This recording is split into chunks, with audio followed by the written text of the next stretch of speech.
अस्सलाम वालेकुम dear students, उम्मीद है आप लोग खैरियत से होंगे। आज के लेक्चर में हम एक्सरसाइज 1.5 के क्वेश्चन नंबर 6, 7 और 8 को करेंगे।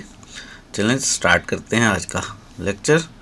हमारे पास एक्सरसाइज 1.5 में क्वेश्चन नंबर 7 है। Z1 हमें एक कम्प्लेक्स नंबर दिया हुआ है, एक कम्प्लेक्स नंबर हमें Z2 दिया हुआ है। डिवाइड करना है Z1 को Z2 से बाई Z2। इसका मतलब है Z2 से, यानी Z1 ऊपर लिखना है, नीचे Z2 लिखना है। And express in x plus iota y form, और जो आंसर आएगा उसे आपने x plus iota y form में लिखना है। हम दो कम्प्लेक्स नंबर्स को कैसे डिवाइड करते हैं अगर वो पोलर फॉर्म में हो। ये देखें, ये जो Z1 और Z2 हैं ये दोनों पोलर फॉर्म में हैं। अगर हमारे पास दो कम्प्लेक्स नंबर्स हैं और वो पोलर फॉर्म में हैं, एक Z1 और एक Z2, और Z1 ओवर Z2 मालूम करना है, तो दोनों के आर्स को डिवाइड कर लेंगे और ऊपर वाले के एंगल में से नीचे वाले के एंगल को माइनस कर लेंगे। इस तरह से हमें दो कम्प्लेक्स नंबर्स की डिवीजन का फार्मूला मालूम है। तो हम ये जो Z1 है और जो Z2 हैं इन दोनों को करते हैं डिवाइड। Z1 है हमारे पास 6 into cos 150 degree plus iota sign 150 degree, और Z2 है हमारे पास 3 into cos of 30 degree plus iota sine of 30 degree. Z1 ऊपर लिखना है, Z2 हम नीचे लिखना है। ऊपर लिख लिया Z1, नीचे लिख लिया Z2। डिवाइड करने के लिए दोनों के आर्स को डिवाइड किया, यानी 6/3 लिखा, और ऊपर वाले एंगल 150 में से नीचे वाले एंगल 30 को माइनस कर लिया, तो cos of 150 degree minus 30 degree. इसी तरह से plus iota sine of 150 degree minus 30 degree. ये हमने डिवीजन कर ली है। अब हमने इसको करना है थोड़ा सा सिंप्लीफाई। 6 को 3 से हमने डिवाइड किया तो क्या होगा, 3 1 ज़ा 3 और 3 2 ज़ा 6, हमारे पास 2 आ जाएगा। 6 को 3 से डिवाइड करने पे हमारे पास 2 आ गया। 150 में से 30 को माइनस करने पे एंगल हमारे पास 120 डिग्री बन गया। Cos of 120 degree plus iota sine of 120 degree.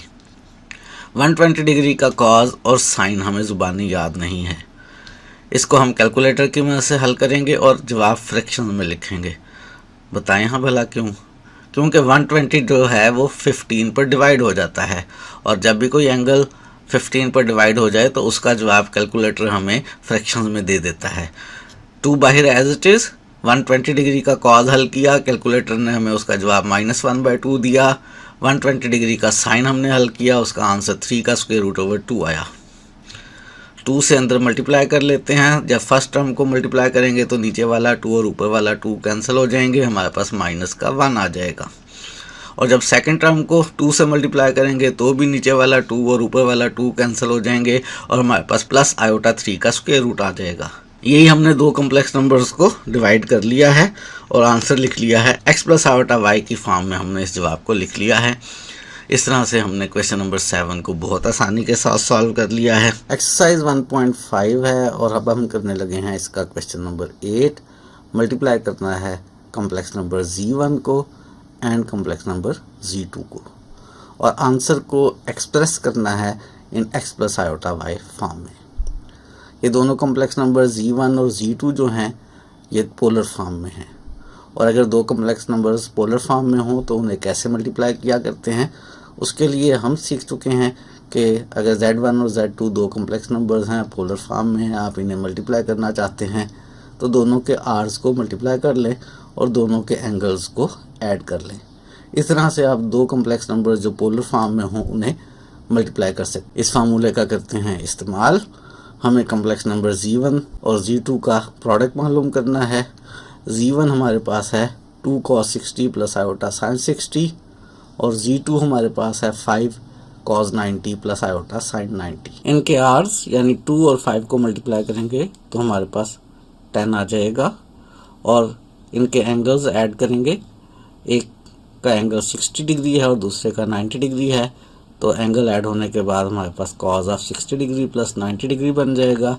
इसी तरह से plus iota sine of 60 degree plus 90 degree आ गया। अब हमने इस आंसर को सिंप्लीफाई करना है और x प्लस आयोटा y की फॉर्म में बनाना है। 60 और 90 को ऐड करेंगे तो 150 हो जाएगा।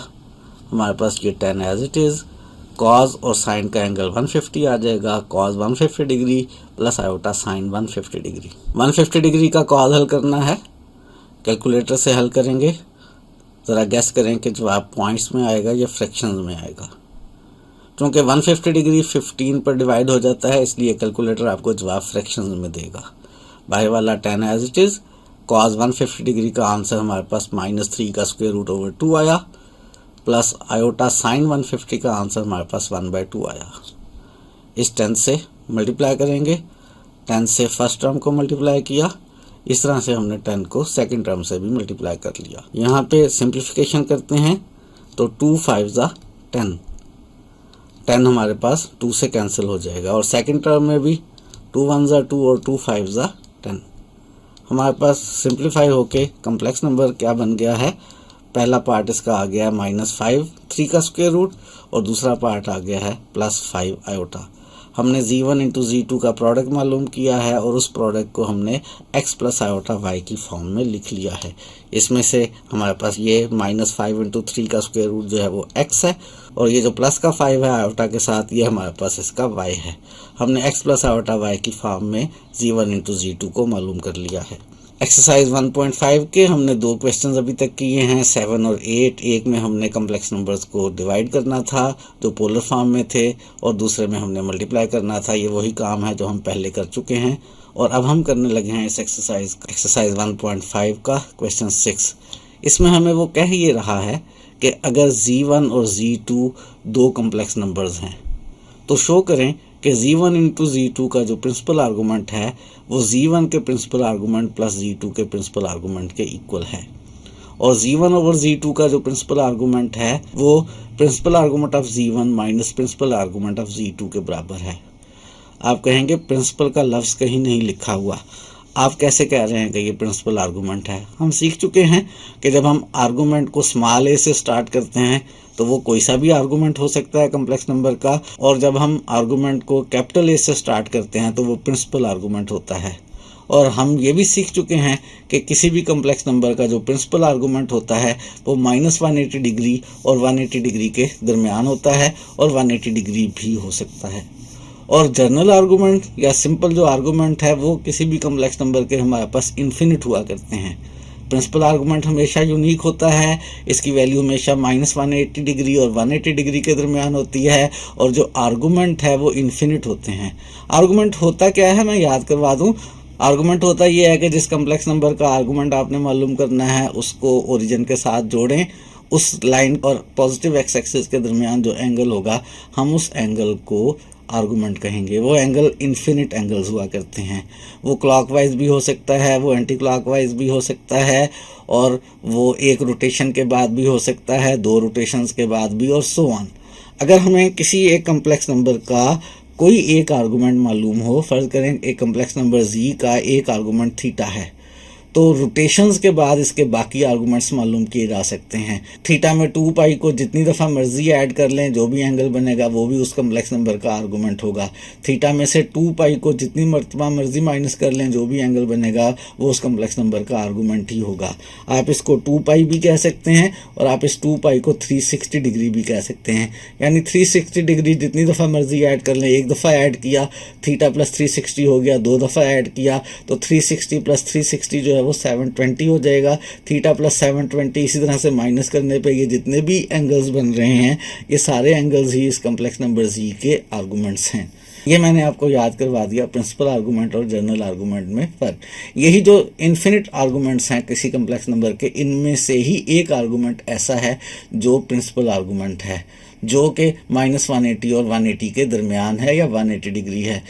एक कम्प्लेक्स नंबर के जितने भी आर्गूमेंट्स होते हैं, इन्फिनिट जो आर्गूमेंट्स होते हैं, उनमें से एक स्पेसिफिक आर्गूमेंट जो -180 डिग्री और 180 डिग्री के दरमियान हो या 180 डिग्री हो, वो उस कम्प्लेक्स नंबर का प्रिंसिपल आर्गूमेंट हुआ करता है।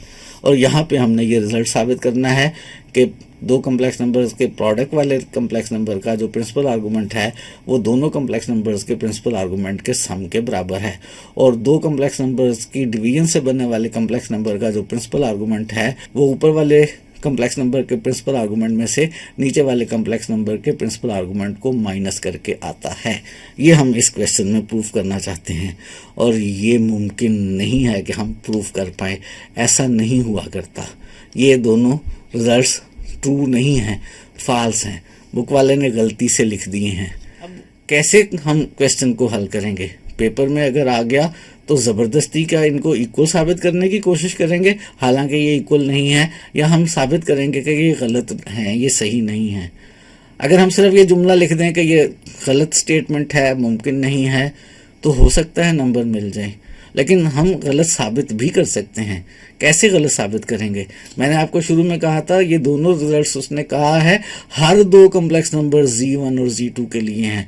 हर दो का लफ्ज़ कहीं नहीं लिखा हुआ यहाँ पे, लेकिन जब भी वो कह रहा है Z1 and Z2 are two complex numbers और कुछ बता नहीं रहा कि वो कौन से कम्प्लेक्स नंबर्स हैं, तो इसका मतलब ये कोई से भी दो कम्प्लेक्स नंबर्स हो सकते हैं। तो चूंकि ये कोई से भी दो कम्प्लेक्स नंबर्स के लिए स्टेटमेंट है और हम साबित ये करना चाहते हैं कि ये स्टेटमेंट गलत है, तो कैसे गलत साबित करेंगे? इसके लिए रियल लाइफ से एग्जांपल लेते हैं कि जब भी कोई जुमला बोला जाए कि हमेशा ऐसे होता है और हमने उसको गलत साबित करना हो तो क्या किया करते हैं।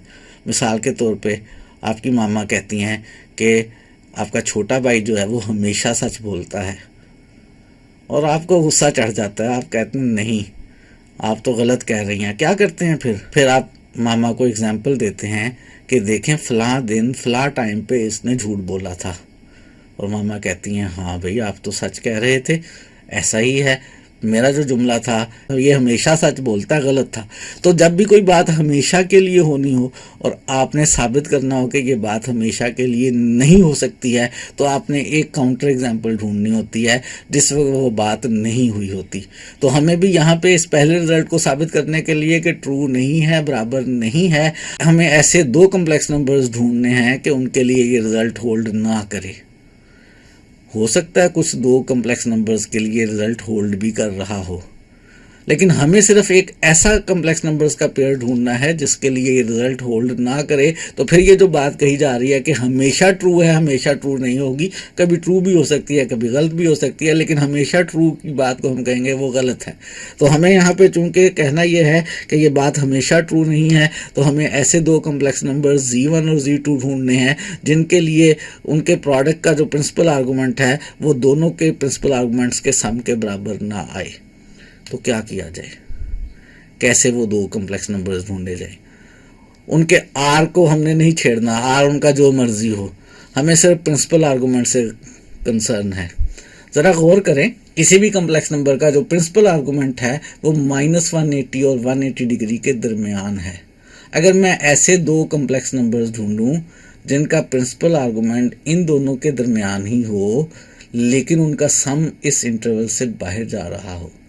मिसाल के तौर पे अगर मैं कहूँ जी मेरे पास एक कम्प्लेक्स नंबर है, उसका जो प्रिंसिपल आर्गूमेंट है 100 डिग्री है, और एक दूसरा कम्प्लेक्स नंबर है उसका प्रिंसिपल आर्गूमेंट 120 डिग्री है, तो इन दोनों प्रिंसिपल आर्गूमेंट्स का जो सम है वो कितना बनेगा?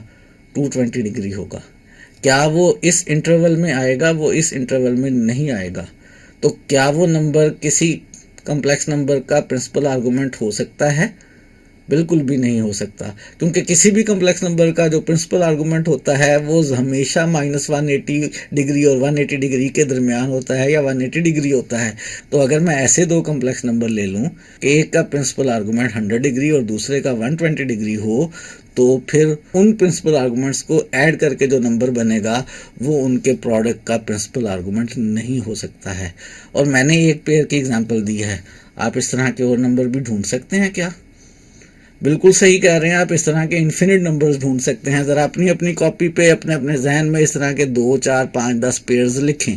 मैं कर रहा हूँ इस वक्त एक पेयर के साथ मैंने एक कम्प्लेक्स नंबर जो है Z1 ले लिया है cos 120 degree plus iota sign 120 degree, और दूसरा ले लिया है cos 120 degree plus iota sign 120 degree. मैंने दोनों कम्प्लेक्स नंबर सेम ले लिए हैं। यहाँ मैं एग्जांपल ऐसे दो कम्प्लेक्स नंबर्स की दे रहा था जिनमें से एक का आर्गूमेंट 100 डिग्री और दूसरे का 120 डिग्री हो, लेकिन मैंने दोनों कम्प्लेक्स नंबर्स 120 डिग्री आर्गूमेंट वाले ले लिए हैं। क्या मैं ऐसा कर सकता था? उसने कहा था दो कम्प्लेक्स नंबर्स हैं, मैंने दोनों सेम ले लिए हैं। उसने कहीं पाबंदी लगाई थी कि वो दोनों डिफरेंट होने चाहिए, कहीं उसने डिफरेंट का लफ्ज़ नहीं लिखा था, वो दोनों सेम भी लिए जा सकते थे। मेरी मर्ज़ी है, मैं अपनी मर्ज़ी से कोई से भी आर्गूमेंट वाले कम्प्लेक्स नंबर्स ले सकता हूँ। मैंने यहाँ स्पेशली इस बुत को तोड़ने के लिए कि कहीं आप 2 से ये ना समझें कि दो डिफरेंट कम्प्लेक्स नंबर्स लेने हैं, स्पेशली दो सेम कम्प्लेक्स नंबर्स ले लिए हैं, दोनों के आर भी सेम हैं, दोनों के प्रिंसिपल आर्गूमेंट भी सेम हैं। पहले वाले कम्प्लेक्स नंबर Z1 का प्रिंसिपल आर्गूमेंट 120 डिग्री है और दूसरे वाले कम्प्लेक्स नंबर Z2 का भी प्रिंसिपल आर्गूमेंट 120 डिग्री है। अगर मैं इन दोनों प्रिंसिपल आर्गूमेंट्स को ऐड करता हूँ तो मेरे पास 240 डिग्री बनता है। ये जो 240 डिग्री है, क्या ये प्रिंसिपल आर्गूमेंट की पॉसिबल वैल्यू हो सकती है किसी कम्प्लेक्स नंबर की? प्रिंसिपल आर्गूमेंट हमेशा -180 डिग्री और 180 डिग्री के दरमियान होता है या 180 डिग्री होता है। ये 240 डिग्री जो है किसी भी कम्प्लेक्स नंबर का प्रिंसिपल आर्गूमेंट नहीं हो सकता। अगर ये किसी भी कम्प्लेक्स नंबर का प्रिंसिपल आर्गूमेंट नहीं हो सकता तो ये Z1 इंटू Z2 का भी प्रिंसिपल आर्गूमेंट नहीं हो सकता। हमने साबित कर दिया कि principal argument of Z1 plus principal argument of Z2 जो है वो बराबर नहीं है principal argument of Z1 into Z2 के। यही करना चाहते थे और हमने जो चाहा वो कर लिया। लेकिन जहन में थोड़ी सी कसक है। कसक ये है कि आखिर Z1 इंटू Z2 का प्रिंसिपल आर्गूमेंट क्या है। ऐसा करते हैं, Z1 इंटू Z2 का आर्गूमेंट मालूम करते हैं। हो सकता है जो हम मालूम करें वो प्रिंसिपल ही हो, और अगर वो प्रिंसिपल नहीं है तो उसकी मदद से प्रिंसिपल आर्गूमेंट मालूम करने की कोशिश करते हैं।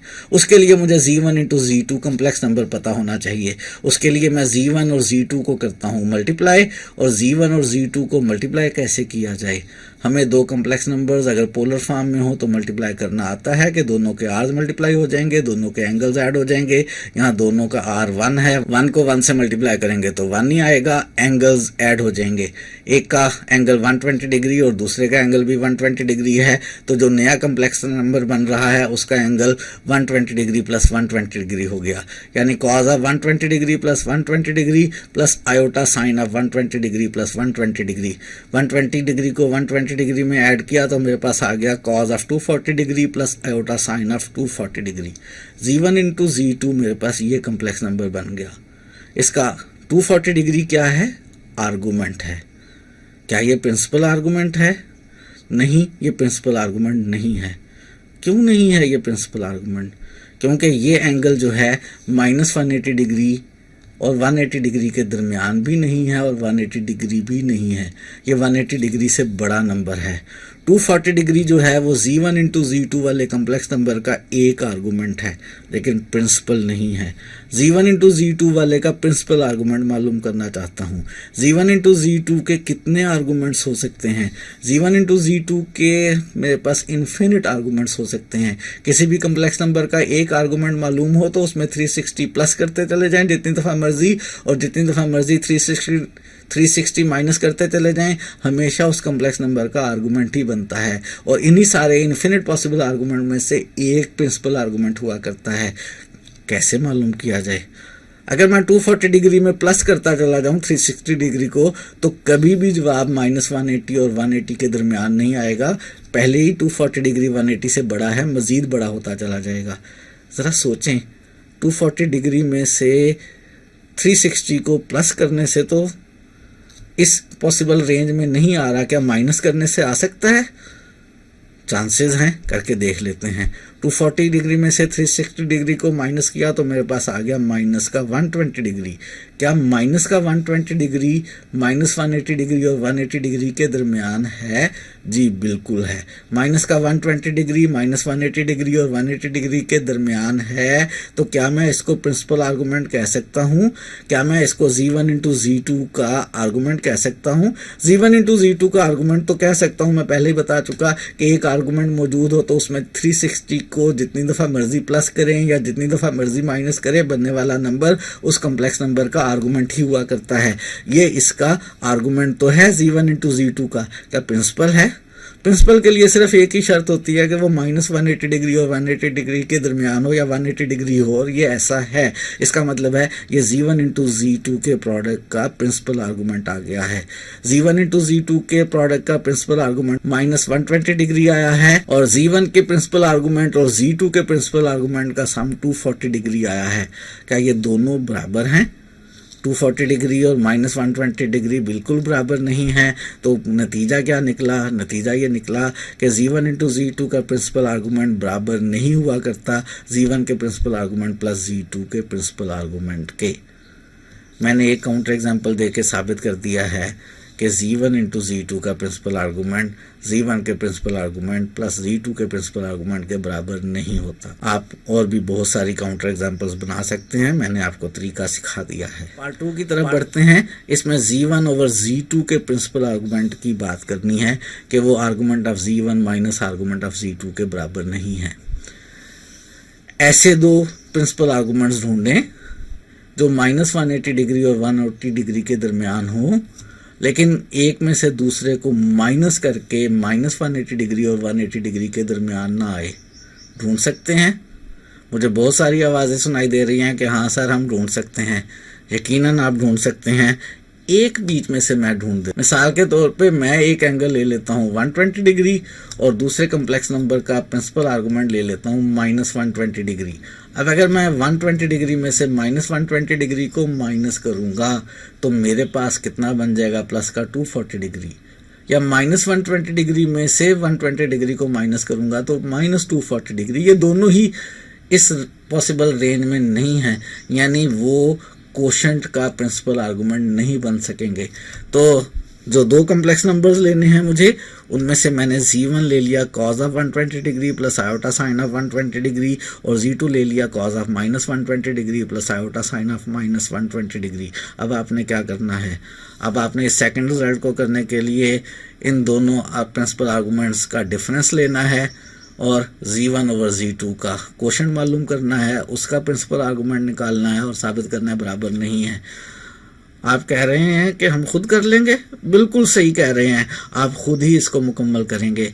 मेरे पे नहीं रहना है, आपने पेपर आपने सॉल्व करना है। अगर आप सोचेंगे कि मैं हल कर दूं और आप बाद में कर लेंगे, ऐसा नहीं हुआ करता। एक चीज़ करवा दिया, उससे मिलती जुलती चीज़ आपको खुद करनी होगी ताकि आप एग्ज़ाम में पास हो सकें।